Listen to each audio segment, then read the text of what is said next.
Hello students, आज हम इस वीडियो में अप्लाइड बिजनेस स्टैटिस्टिक्स के कुछ इंपॉर्टेंट क्वेश्चन को डिस्कस करेंगे। तो चलिए स्टार्ट करते हैं। क्वेश्चन है, which organization is responsible for publishing the index of industrial production. तो कौन सी organization index of industrial production के लिए रिस्पॉन्सिबल है? इसी को हम बोलते हैं IIP। तो यहाँ पे क्या होगा, CSO, NSSO या इंडियन स्टैटिस्टिकल इंस्टीट्यूट या RBI। तो RBI तो आंसर नहीं है, ये तो पता ही है। सो इसका आंसर है CSO, सेंट्रल स्टैटिस्टिकल ऑर्गेनाइजेशन। ये क्या करती है, ये इंडेक्स ऑफ इंडस्ट्रियल प्रोडक्शन, ये IIP जो है ये बेसिकली इंडस्ट्रियल सेक्टर्स का जो इंडियन इकोनॉमी में ग्रोथ है, जो परफॉर्मेंस है, उसको इंडिकेट करने के लिए ये पब्लिश की जाती है रिपोर्ट। और ये जो रिपोर्ट होती है वो हर महीने एवरी मंथ पब्लिश्ड होती है। ठीक है, नेक्स्ट क्वेश्चन देखते हैं। The statistics and central excise bulletin. तो रिपोर्ट का क्या नाम है? Statistics and central excise bulletin, published by statistics and intelligence branch of central board of revenue, ministry of finance, government of India every. तो ministry of finance की जो central board of revenue है उसकी statistical and intelligence branch एक report publish करती है जिसे कहते हैं statistical and central excise bulletin. वो रिपोर्ट कैसे प्रेजेंट की जाती है? वीकली, फोर्टनाइट, हाफ ईयरली या नन ऑफ दीज? तो इसका आंसर होगा डी, नन ऑफ दीज, क्योंकि ये रिपोर्ट क्वार्टरली आती है। ना तो वीकली आएगी, ना फोर्टनाइट मतलब 15-15 दिन पे, ना हाफ ईयरली आएगी। नेक्स्ट क्वेश्चन देखते हैं। Who suggested the first plan of random sampling for estimating crop yield. तो रैंडम सैम्पलिंग, क्रॉप यील्ड में रैंडम सैम्पलिंग का जो एस्टिमेशन है वो सबसे पहले किसके थ्रू सजेस्ट किया गया था? तो option number C is the right answer, that is professor PC Mahalanobis. इन्होंने ये जो है, इनकी जो इंस्टीट्यूट है वो कोलकाता में इस्टेब्लिश हुई और उन्होंने ये पहला चीज़ sampling for estimating crop yield को इवैल्यूएट किया। नेक्स्ट क्वेश्चन देखते हैं। नेक्स्ट क्वेश्चन है, report on currency and finance published by RBI every. तो फाइनेंस की जो रिपोर्ट है वो पब्लिश की जाती है, इस रिपोर्ट का नाम ही यही है और RBI के थ्रू ये पब्लिश होती है। तो इसका टाइम पीरियड क्या है? सो ये कैसी है? वीक, मंथ या हाफ ईयरली या ईयरली? तो ये एक एनुअल रिपोर्ट है। So answer will be option number D. Okay, अब नेक्स्ट क्वेश्चन देखते हैं। नेक्स्ट क्वेश्चन है, under which organisation survey, design and research division units is working. ठीक है, तो किस ऑर्गेनाइजेशन के अंदर ये जो डिवीज़न है वो वर्क करता है? तो आंसर होगा इसका नेशनल सैंपल सर्वे ऑर्गेनाइजेशन। तो देखिए, ये जो NSS हुआ है, नेशनल सैंपल सर्वे ऑर्गेनाइजेशन, ये बेसिकली रिस्पॉन्सिबल होती है डेटा कलेक्शन के लिए जितने भी सोशो इकोनॉमिक सब्जेक्ट्स हैं और पूरे नेशन में, और उनसे सैंपल सर्वे करती है, राइट। तो इनका मेन डेटा इसी चीज़ के रिगार्डिंग होता है। इनकी 4 डिवीज़न होती है, NSSO की 4 डिवीज़न होती है। एक जो यहाँ पे दी गई है सर्वे, डिज़ाइन एंड रिसर्च डिवीज़न, जिसको हम बोलते हैं SDRD। ठीक है, ये इनका हेडक्वार्टर कोलकाता में है।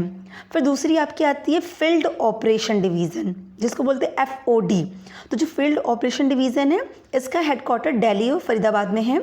और ये फील्ड ऑपरेशन डिवीज़न है ना, तो फील्ड से रिलेटेड है, इसका मतलब जो प्राइमरी डेटा कलेक्शन होता है वो इसी डिवीज़न का वर्क है। नेक्स्ट होती है डेटा प्रोसेसिंग डिवीज़न, तो DPD, ये इसका हेडक्वार्टर भी कोलकाता में ही है।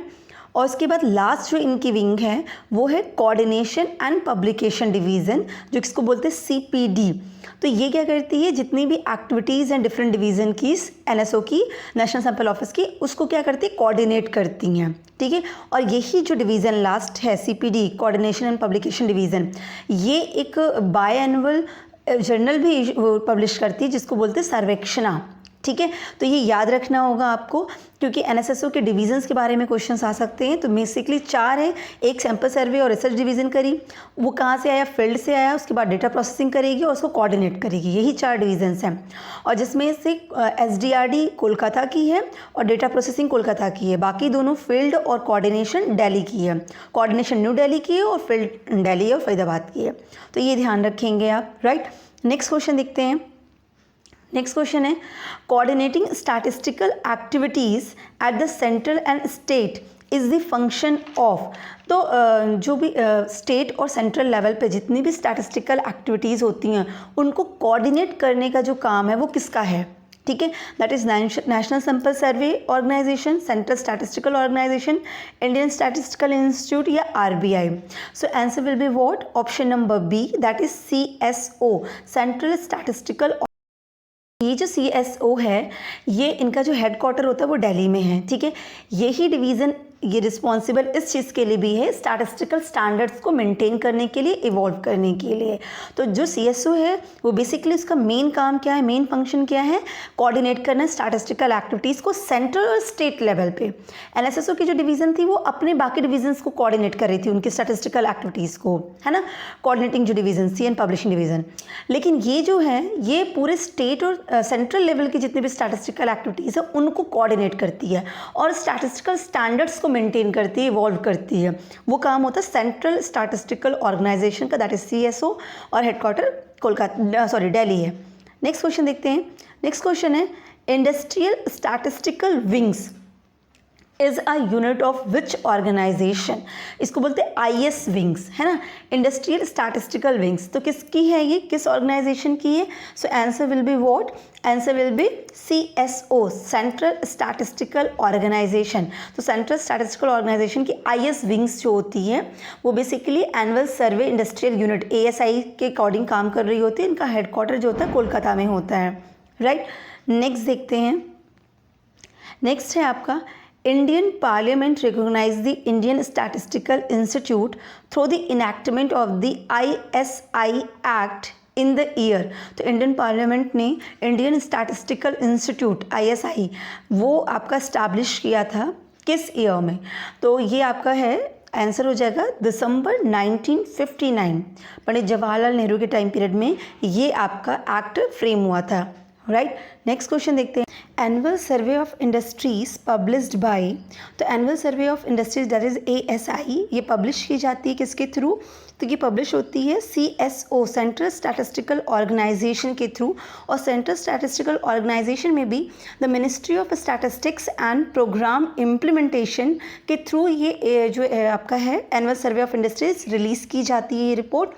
और ये इंडस्ट्रियल विंग्स जो इनका है, इंडस्ट्रियल विंग्स, उनके थ्रू ये चीज़ें चलती हैं आपकी, राइट। तो ये आपका आंसर हो जाएगा CSO। नेक्स्ट देखते हैं। नेक्स्ट क्वेश्चन देखते हैं। First round of NSSO was started in, तो सबसे पहला राउंड जो था NSSO का वो किसके थ्रू स्टार्ट किया गया था, मतलब किस टाइम पीरियड में सबसे पहला राउंड गया था? तो that is started in October 1950 and was completed in March 1951। तो 1950 से शुरू हुआ था अक्टूबर, और मार्च 1951 में ये कंप्लीट हो गया था फर्स्ट राउंड NSSO का। तो इस राउंड में इन्होंने क्या किया था, 1883 मतलब 1883 इतने जो है विलेजेस का सैंपल्स लिया था, राइट। ये प्राइम मिनिस्टर नेहरू के टाइम पीरियड की बात है। इस सर्वे में इन्होंने क्या किया था, जितने भी नेशनल इकोनॉमी में जो रूरल सेक्टर है पूरे इंडिया का, उसके रिगार्डिंग इन्होंने ये पूरा सैंपल सर्वे किया था। और उसके लिए उन्होंने 1883 गाँव को सेलेक्ट किया हुआ था। ये इनका फर्स्ट राउंड था NSSO का। नेक्स्ट क्वेश्चन देखते हैं। National sample survey organisation was set up in the department of economic affairs, right, in under the ministry of finance in which year. तो ये किस ईयर में स्टैब्लिश हुआ आपका नेशनल सैंपल सर्वे ने?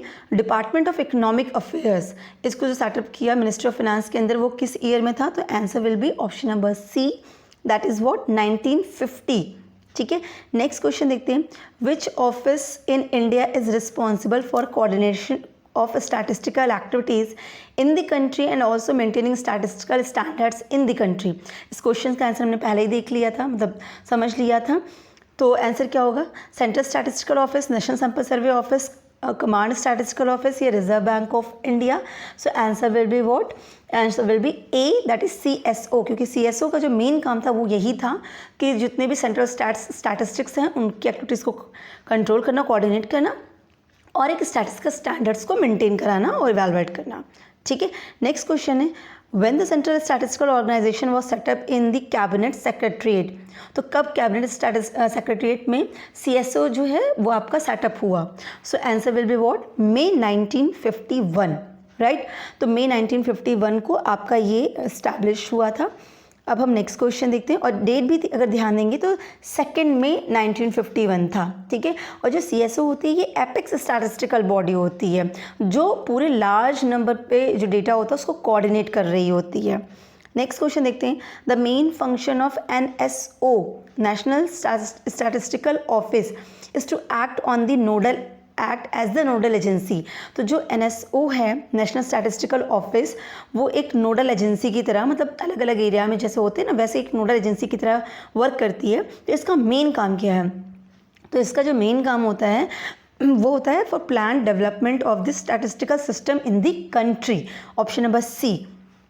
तो ये क्या करते हैं, कंट्री के स्टैटिस्टिकल सिस्टम को प्लान करते हैं, डेवलप करते हैं, राइट। तो ये जो NSO है ना वो फर्स्ट रंगराजन कमेटी के थ्रू इनिसाइज्ड किया गया था, Rangarajan committee national statistical office को। क्लियर है? सो यहाँ पे हम आज का एंड करते हैं। आई होप आपको क्लियर हुआ होगा। Wish you all the best. Thank you so much.